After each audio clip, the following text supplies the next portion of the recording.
Bienvenue dans notre studio situé au cœur de la Food Valley à Roulers. Dans la table de cuisine, nous partons à la recherche d'histoires inspirantes sur la durabilité, l'alimentation de demain, l'innovation et la logistique et son industrie auprès de plus de 40 entreprises belges. Nous nous entretiendrons avec 10 héros Wear Smart World qui façonnent la notion de durabilité et l'économie circulaire. Je m'appelle Ilse Devise et avec Franck Foll, le chef des légumes et président de l'organisation Wear Smart World, nous vous embarquons dans l'histoire de la terre à l'assiette et de l'assiette à la terre.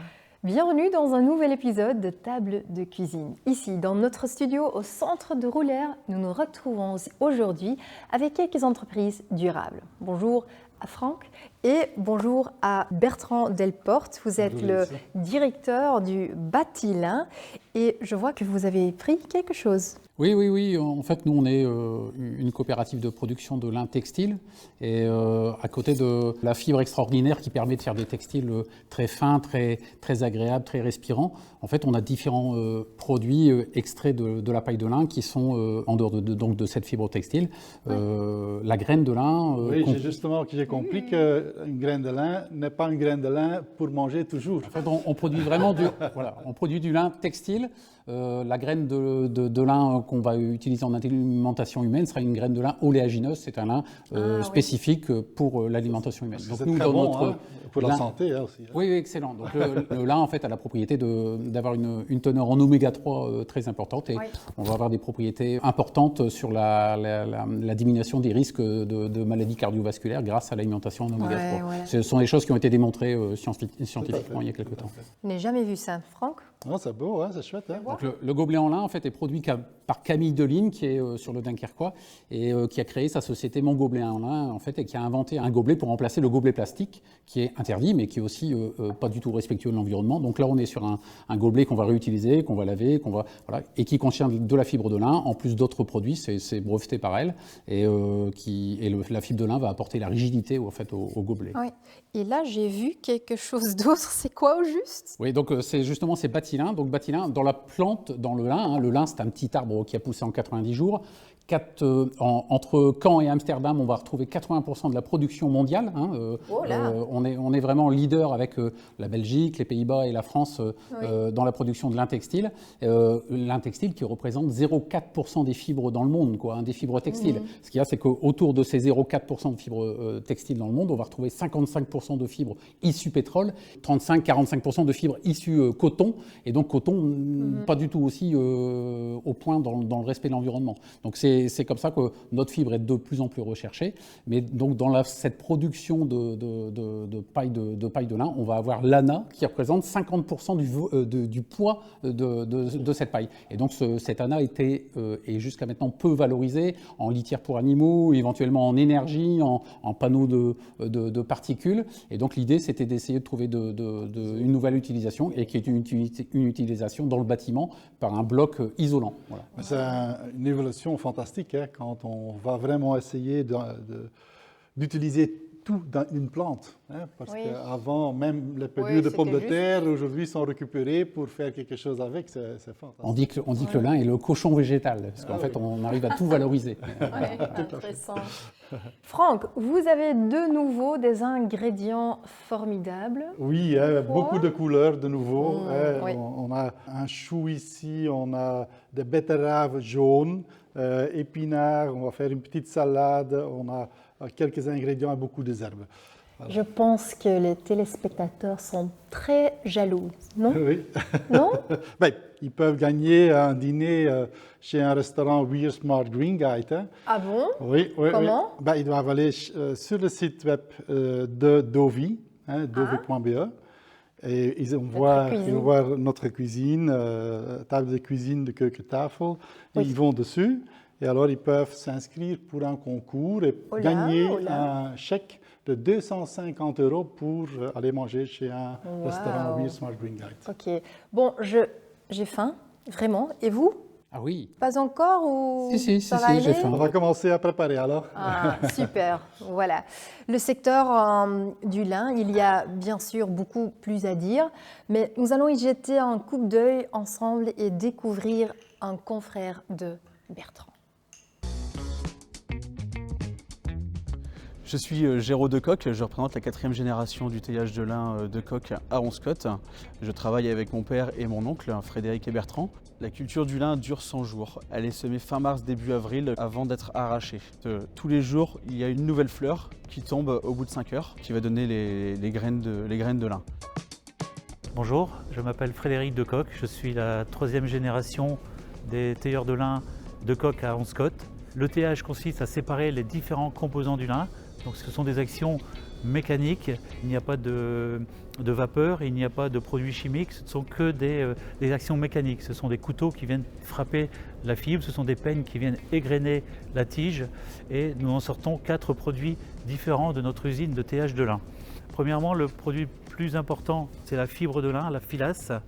Deuxième produit qui va sortir de nos chaînes, ce sont des étoupes. Ce sont des fibres qui ont été déchirées lors du teillage. Et que nous sortons également, ce sont les graines de lin. Le dernier produit que l'on sort dans notre entreprise, ce sont les paillettes de lin, ce sont les anas qui servent exclusivement à la fabrication de panneaux agglomérés, de litières pour chevaux, de litières pour chats et bientôt de combustible pour chauffer différents équipements. Localement, le secteur du lin est très développé. Dans la région, il y a une production d'un producteur de semences de lin, des entreprises de travaux agricoles qui récoltent le lin, des start-up innovantes telles que le gobelet en lin ou divers matériaux de construction. Bruno Brognard, vice-président de la communauté de communes des Hauts-de-Flandre, en charge de la réalisation de centres aquatiques linéaux, qui sera lui alimenté par un réseau de chaleur urbain, lui-même alimenté par la biomasse Anna de lin, et c'est vraiment quelque chose d'exceptionnel qu'on a réussi à faire ici à Wormhout. La réflexion que l'on a portée au niveau des élus de la CCHF, c'était de sortir un petit peu de l'empreinte carbonée des énergies fossiles que sont l'électricité, mais surtout le gaz. Et on s'est tourné sur des méthodes peut-être plus locales, plus régionales, que sont la méthanisation et puis la chaudière biomasse aux anades de lin. Et on a trouvé plus économique la chaudière biomasse aux anades de lin, parce que l'empreinte carbone pour transporter les anades de lin ici au centre aquatique et surtout à la chaufferie est bien plus intéressante, puisqu'on ramasse en fait ces anades de lin dans un rayon de 20 km autour de cette chaufferie biomasse.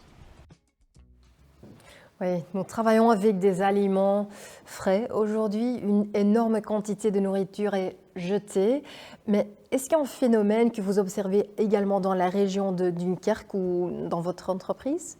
Oui, c'est un enjeu important. On a sur le Dunkerquois différentes entreprises comme ça qui y travaillent, et notamment Dunkerque est connu pour être un port important dans l'importation des bananes. Ah oui ? Et donc dans les écarts ou les déchets qu'il pourrait y avoir lors de cette importation, il est important de trouver des solutions de méthanisation, de création de biogaz, par exemple. Ok.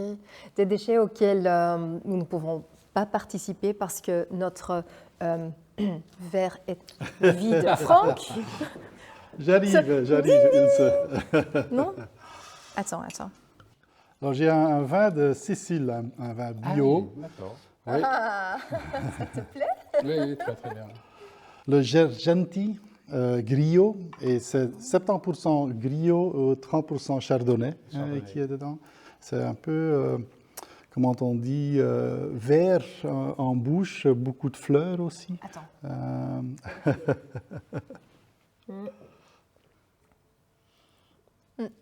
Oui, j'aime bien. Parfait. Très frais. Regarde, le sourire est là. C'est bon. Food Savers est une autre entreprise qui souhaite réduire les déchets alimentaires. Ils permettent aux personnes dans le besoin d'avoir un meilleur accès à des aliments frais et sains. C'est tellement important de bien manger, n'est-ce pas Bertrand ? Oui. Moi, je mange bien à la maison. Ok. Moi aussi. Franck ? Non ? On est presque Pas prêt. encore. Nous regardons le rapport ensemble. Welkom bij Food Savers. Wij zijn een voedseldistributieplatform dat verzamelt voedseloverschotten elke dag en die verdelen wij terug aan partners in onze stad of in de regio. De voedselveiling Bel Orta en de groothandel groenten en fruit Greenyard in Sint-Katlijne-Waver zijn onze grootste en gulle schenkers. Maar we werken ook samen bijvoorbeeld met Colruyt, die verschillende vestigingen hebben in onze regio. Maar er zijn ook een aantal lokale handelaars die eigenlijk ook beginnen instappen in ons project. Elke dag verzamelen wij voedseloverschotten. Die worden verdeeld onder heel wat welzijnspartners. Vorig jaar hebben we 131 ton voedseloverschotten verzameld. Dat was goed voor 32 welzijnspartners. Dat zijn onze kansarmoedeorganisaties, maar ook enkele sociale kruideniers of sociale restaurants die dan eigenlijk op hun beurt met die voedseloverschotten eten maken, gerechten ontwikkelen en zo op de kaart zetten. Dit jaar hebben we een tandje bijgestoken, hebben we ondertussen al 160 ton voedseloverschotten verzameld en dat is al goed voor 60 welzijnspartners in onze regio. En dat maakt dat wij een succesvol project hebben. Herwen is het collectief van sociale en circulaire ondernemingen. En bij Herwen is het zo dat er altijd zeker 2 doelstellingen gecombineerd worden, namelijk een doelstelling met een milieueffect. De bedoeling is om steeds meer van die overschotten en reststromen toch te vrijwaren voor menselijke consumptie. Anderzijds zijn er ook nog initiatieven die voedseloverschotten gaan verwerken, waarbij dat dan ook mensen in sociale tewerkstelling worden tewerkgesteld.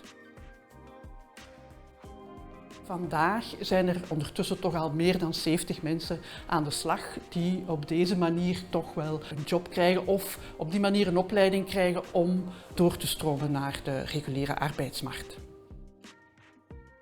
Wij dromen eigenlijk van een groot voedselhub, een plek waar we dit nog altijd kunnen doen, voedseloverschotten verzamelen, maar waar er meer dynamiek zit, meer partners kunnen samenkomen om samen te praten van wat gaan we nu verder doen, wat gaan we verder ontwikkelen. Zeker en vast ook een samenwerking met de lokale besturen in de regio, dat het een plek centraal ergens gaat worden. En zo willen we uitgroeien naar een gegeven dat wij hier in de stad Mechelen of in onze regio ontwikkeld hebben. Wij willen met Foodsavers sociaal aan de slag blijven gaan met voedseloverschotten. J'adore des initiatives comme ça. Ouais. Bertrand, lorsque l'on pense aux vêtements en lin, on n'imagine pas qu'une seule petite partie de la plante est utilisée. Oui. En fait, la fibre ne représente que 20-25% de la plante. Ouais. Et voilà, la Flandre connaît bien ça, hein, la Flandre et le berceau du lin, hein, avec la vallée de la Lys, qui est le berceau historique du lin. Historiquement. Voilà. Et à Moucron, on va retrouver le musée Texture, qui explique bien toute cette histoire du lin, comment le lin est arrivé dans les Flandres et comment le lin va vivre dans les prochaines années. Ouais. Tout revient. Hein? Oui, tout revient. Fort. Toujours. Franck, vous avez terminé. Oui, j'ai fait un petit sandwich de carottes. Des carottes avec une sauce, une légumaise de carottes, un peu de menthe il y a aussi, et aussi du papaya séché. J'adore votre combinaison spectaculaire. Non, c'est vraiment comme ça. Ok, merci Franck. C'est finger food, hein? Oui, merci, voilà. Franck. Et nous restons dans le monde de l'alimentation. Bertrand, est-ce que quelqu'un connaît Envie Atelier? Oui. À Bruxelles. Oui, tout à fait, je connais. Ah, ok, Bertrand. Il évite le gaspillage alimentaire en faisant de la soupe et créant en même temps des emplois pour les personnes qui ont des difficultés à trouver du travail. Voilà. Regardons le rapport. Wat is Envie? Dat is vooral het produceren van heerlijke, met de H tussen haakjes, soepen en sauzen. Dat wil zeggen dat wij lekkere soep maken die de klant graag eet. Dat wij ook eerlijke soepen maken op basis van natuurlijke producten zonder toevoeging van kunstmatige additieven. Wij werken met verse producten, maar onze houdbaarheidsdatum mag niet te kort zijn. Want wij zitten wel in een distributieketen achteraf. En dat wil zeggen dat onze soepen naar een houdbaarheidsdatum gebracht worden van 12 à 18 maanden door het sterilisatieproces. Een tweede waarde is het feit dat wij duurzaam willen zijn. Wij gaan in de hoofdzaak enkel maar producten en groenten kopen die in overschot te vinden zijn bij de veilingen in het Belgische. Een derde waarde is dan het sociaal aspect. Dat wil zeggen dat wij met onze mensen die hier werken, dat zijn mensen die meestal geen of weinig kans hebben op de arbeidsmarkt, Die gaan wij een opleidingstraject geven, zowel op persoonlijk niveau, maar ook in de opleiding naar het maken van een cv, het maken van een sollicitatiebrief. En het technisch opgeleid wordt. Dat wil zeggen dat na een periode van 12 maanden, via de hulp van externe organisaties, gaan wij hen een soort van certificaat geven, waarmee dat zij op de arbeidsmarkt makkelijker een verdere carrière kunnen uitbouwen. Onze 4 aandeelhouders zijn de Colruyt-groep, de Reo Veilinggroep uit Roeselare, dan hebben we de Randstad-groep en McCain Foods. Ik heb de opdracht gekregen en ook aangenomen, met plezier zelfs, van te bewijzen dat een sociale onderneming die op duurzame basis producten gaat produceren en kopen, dat die ook winstgevend kan zijn. Daarmee moet gezegd worden dat wij niet de pretentie hebben om hier een derde Tesla of een Apple-bedrijf van te maken. Maar het concept van de duurzame onderneming moet, denk ik, in de huidige context zeker doorgang vinden. En ik denk met Envie als project moeten we kunnen bewijzen dat naar de toekomst toe, met de groeiende wereldbevolking, maar ook met het groeiend bewustzijn, denk ik, van onze nieuwe generaties, dat duurzaam en sociaal ondernemen een interessant en rendabel iets is. Je continue à être étonnée par les initiatives que nous voyons. Bertrand, le lin, est-il un produit écologique ? La plante par elle-même est très écologique puisqu'elle est très respectueuse de son environnement. La plante, le lin, ne supporte pas l'intensification, par exemple, qu'on peut retrouver dans d'autres cultures. On dit, le liniculteur dit que le lin doit vivre sur le gras du sol, c'est-à-dire sur un sol bien entretenu, bien alimenté. Voilà, c'est un peu ça. Ok. Oh, Franck, je vois que vous avez préparé quelque chose pour nous. Oui, une petite salade ici de choux qui est coupée très très finement avec la betterave jaune. Et là, c'est un peu de chips de sauge. Ah, sauge. Ouais, que je maintenant, qui est croquant et que je mets. C'est bien pour la gorge. Ouais. Apparemment. Et alors quelques fleurs aussi. All right. Beaucoup de couleurs, hein. C'est ça la cuisine des légumes. Hein. Merci, merci. Bon appétit. Rendre les habitations plus durables, c'est ce que vous faites, Bertrand, n'est-ce pas ? Oui, parce qu'en fait, il faut trouver une solution pour remplacer le béton qui est le produit de l'ancien monde. Donc il faut trouver une solution pour pouvoir isoler en respectant son environnement. Donc supprimer les laines de verre, supprimer les laines de roche, supprimer le béton. Voilà. Et donc les bétons biosourcés, donc qui sont faits à travers des biomasses végétales, comme l'anadelin par exemple, sont des solutions pour demain. Donc des solutions qui sont aujourd'hui très regardées. Donc bien sûr, le projet n'est que naissant, mais on sait bien que dans les prochaines années, ces produits-là se seront très appelés, quoi. Ok, ça va. Barias est une entreprise de roulers qui s'occupe de cela. Ils sont spécialisés dans les solutions d'emballage et de stockage pour l'industrie alimentaire et ils ont été proclamés PME de l'année par l'Uniso, une entreprise qui mérite d'être visitée. Regardons. Hallo, welkom hier in Barias. We zitten in Roeselare, hier te midden van de Food Valley. Barias is specialist in het verpakken van diepvriesproducten.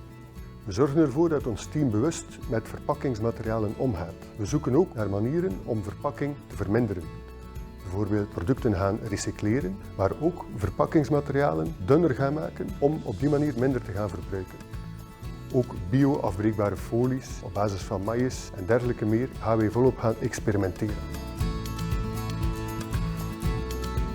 We werken eigenlijk met de ambitie om elke grondstof een tweede leven te geven. Indien we met die grondstoffen nog verder willen werken, gaan we ze kunnen vergisten bijvoorbeeld, of worden die naar dierenvoeding gebracht, of krijgen die een tweede leven om er energie mee op te wekken. Ook de producten die niet passen om naar de consumenten te leveren, gaan we die gaan doneren aan de voedselbanken of kansarmen. Diepvriesproducten, diepvriesstockage vraagt heel wat energie. 70% van de benodigde energie wordt door ons eigen zonnepanelenpark geproduceerd. We hebben nu de ambitie om een coöperatieve op te richten en de energie van de zonnepanelen en de opbrengsten daarvan te gaan delen met de buren en met onze personeel en onze stakeholders. De ambitie is om samen duurzaam te gaan werken op dat vlak. Nu, onze koelinstallaties, die op basis van elektriciteit werken, worden gekoeld via ammoniak. Dat is een duurzaam natuurlijk product en het voordeel daarvan is dat er geen enkel waterverbruik of waterverspilling aan te pas komt. Nu, die koelinstallatie die genereert ook warmte. Ook daar hebben we op nagedacht en gaan we die warmte gaan hergebruiken om bepaalde andere processen te gaan opwarmen. Vloerverwarming bijvoorbeeld, kantoren gaan opwarmen. Op die manier kunnen we terug de geproduceerde energie van die installatie een tweede leven gaan geven. Maar het belangrijkste is in feite zo zuinig mogelijk omgaan met energie. We willen echt een bedrijf zijn dat duurzaam groeit. Zo zie je dat Barias volop bezig is met acties te nemen. Op die manier willen we een mooie toekomst bieden op vlak van duurzaamheid. Niet enkel voor onze mensen, niet enkel voor de voedingsproducten, maar bieden we kansen om wereldwijd de planeet duurzamer en beter te maken. Inspirant. Bon, nous sommes donc déjà arrivés à la fin de l'épisode. Bertrand, est-ce que vous avez encore un dernier point de vue sur l'impact du lin dans notre environnement? Oui, bah c'est ce que Franck disait tout à l'heure, hein, tout revient, mais en effet tout revient. Hein. Aujourd'hui, les délocalisations qu'on avait connues dans l'industrie textile dans les années 70-80, c'est vrai qu'elles avaient aussi emmené et impacté l'industrie du lin dans les Flandres, en France, voilà. Mais aujourd'hui, en fait, tout revient, et tout revient notamment à travers des filatures, des tissages et toute une dynamique de ce tissu industriel dans les Flandres, autour de Courtrai, Moucron et chez nous aussi. Oui, tout à fait. Alors Bertrand, je voudrais vous remercier d'être ici aujourd'hui avec nous.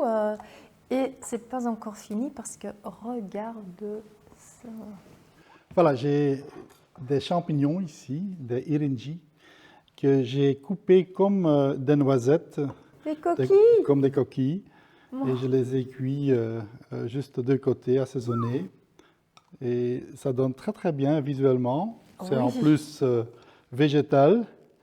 C'est une bonne alternative pour les coquilles Saint-Jacques. Voilà.